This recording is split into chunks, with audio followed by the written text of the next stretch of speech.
Hello दोस्तों, welcome to अनी study IQ। आज का लेक्चर इंडियन ज्योग्राफी का टॉपिक भारत एक सामान्य परिचय पर होने वाली है। दोस्तों, इस टॉपिक से बहुत सारे ऑब्जेक्टिव टाइप क्वेश्चन बनते हैं, तो लेक्चर को पूरा देखें और चैनल को सब्सक्राइब जरूर से करें। तो चलिए स्टार्ट करते हैं आज का टॉपिक, भारत एक सामान्य परिचय। सबसे पहले इसकी अवस्थिति देख लेते हैं। भारत पृथ्वी के उत्तरी पूर्वी गोलार्ध में 8 डिग्री 4 मिनट से 37 डिग्री 6 मिनट उत्तरी अक्षांश तथा 68 डिग्री 7 मिनट से 97 डिग्री 25 मिनट पूर्वी देशांतर के मध्य स्थित है। हम स्क्रीन में देख सकते हैं, यह है भूमध्य रेखा जो कि 0 डिग्री पर स्थित है। इसके उत्तर में यह है 8 डिग्री 4 मिनट और यह है 37 डिग्री 6 मिनट। इन दोनों के बीच में भारत स्थित है। इसके बाद यह है 0 डिग्री देशांतर रेखा, जिसे ग्रीनविच रेखा कहते हैं। इसके पूर्व में 68 डिग्री 7 मिनट से 97 डिग्री 25 मिनट के मध्य में भारत स्थित है। तो ये हुआ भारत की स्थिति। फिर है भारत का मानक समय रेखा IST, इंडियन स्टैंडर्ड टाइम। यह है 82.5 डिग्री पूर्वी देशांतर, जो कि भारत के लगभग मध्य से होकर गुजरती है। इसी देशांतर रेखा को भारत का मानक समय इंडियन स्टैंडर्ड टाइम माना गया है। दोस्तों, स्क्रीन में देख सकते हैं, यह है भारत का मानक समय रेखा जो कि है 82.5 डिग्री पूर्वी देशांतर। भारत का जो मानक समय रेखा है वह प्रयागराज, जिसका पुराना नाम इलाहाबाद है, के निकट नैनी से होकर गुजरती है। यह भारत के 5 राज्यों उत्तर प्रदेश, मध्य प्रदेश, छत्तीसगढ़, उड़ीसा, आंध्र प्रदेश से होकर गुजरती है। दोस्तों, यह पॉइंट बहुत ही इंपॉर्टेंट है। जो भारत का मानक समय रेखा है वह ग्रीनविच समय से 5.5 घंटा आगे है। इसके बाद यह है कर्क रेखा। कर्क रेखा भूमध्य रेखा के उत्तर में 23.5 अंश उत्तरी अक्षांश पर स्थित है। यह भारत के लगभग मध्य भाग से एवं 8 राज्यों गुजरात, राजस्थान, मध्य प्रदेश, छत्तीसगढ़, झारखंड, वेस्ट बंगाल, त्रिपुरा, मिजोरम और पड़ोसी देश बांग्लादेश से होकर गुजरती है। इन राज्यों को हम मैप की सहायता से देख सकते हैं और यह पॉइंट बहुत ही इंपॉर्टेंट है। भारत का अधिकांश क्षेत्र मानसूनी जलवायु के अंतर्गत आता है, लेकिन ये जो कर्क रेखा है इसे 2 बराबर भागों में, उत्तरी भाग उपोष्ण या शीतोष्ण कटिबंध और दक्षिणी भाग उष्ण कटिबंध में बांटती है। दोस्तों, यह पॉइंट बहुत इंपॉर्टेंट है। फिर देखते हैं भारत का भौगोलिक क्षेत्रफल। भारत का क्षेत्रफल 32,87,263 वर्ग किलोमीटर है, जो कि विश्व के कुल क्षेत्रफल का 2.43% है। क्षेत्रफल के दृष्टिकोण से भारत का रूस, कनाडा, संयुक्त राज्य अमेरिका, चीन, ब्राज़ील व ऑस्ट्रेलिया के बाद 7वां स्थान है। तो इस तरह से देख सकते हैं कि भारत विश्व में 7वां सबसे बड़ा देश है भौगोलिक क्षेत्रफल के हिसाब से, और भारत से बड़े ये 6 देश है। लेकिन जनसंख्या की दृष्टि से भारत चीन के बाद दूसरा स्थान है 2011 की जनगणना के अनुसार, जहां विश्व की कुल जनसंख्या का 17.5% जनसंख्या निवास करती है।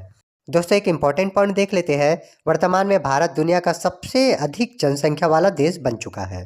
संयुक्त राष्ट्र के आंकड़ों और विभिन्न रिपोर्टों 2022-23 में जो प्रकाशित हुआ था, उसके अनुसार भारत की आबादी 142.86 करोड़ हो गई है, जो कि चीन की जनसंख्या से आगे है।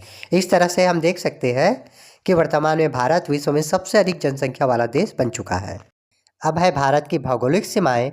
भारत का सबसे उत्तरी बिंदु इंदिरा कॉल, यह है इंदिरा कॉल जो कि लद्दाख में है, और सबसे दक्षिणतम बिंदु इंदिरा पॉइंट, यह है इंदिरा पॉइंट जो ग्रेट निकोबार द्वीप में 6 डिग्री 45 मिनट उत्तरी अक्षांश पर स्थित है। पहले इसका नाम पिग्मेलियन पॉइंट था। यह भूमध्य रेखा से 876 किलोमीटर उत्तर में स्थित है। तो दोस्तों, यह है इंदिरा पॉइंट।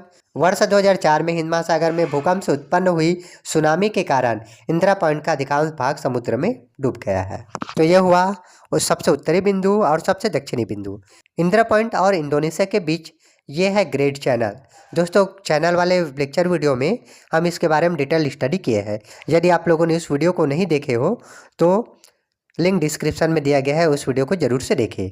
यह है कन्याकुमारी, जो कि 8 डिग्री 4 मिनट उत्तरी अक्षांश और तमिलनाडु राज्य में स्थित है। यह भारत के मुख्य भूमि का सबसे दक्षिणतम बिंदु है।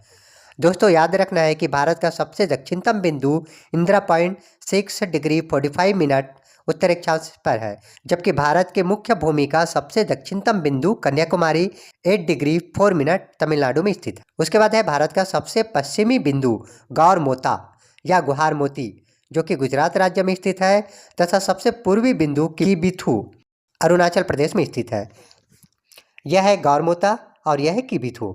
भारतीय भूभाग की लंबाई जो है उत्तर से दक्षिण अर्थात इंद्राकौल लद्दाख से कन्याकुमारी तमिलनाडु तक 3214 किलोमीटर तथा पूर्व से पश्चिम अर्थात गौरमोता से किबिथु तक 2933 किलोमीटर चौड़ाई है।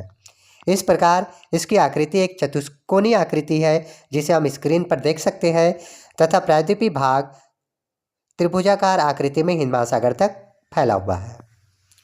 यह है प्रायद्वीपीय पठार, इसके पूर्व में है बंगाल की खाड़ी, यह है बंगाल की खाड़ी और पश्चिम में यह है अरब सागर तथा दक्षिण में हिंद महासागर है। भारत की स्थलीय सीमा 15,200 किलोमीटर तथा तटीय सीमा यह है तट, इसकी जो सीमा है 6,100 किलोमीटर है।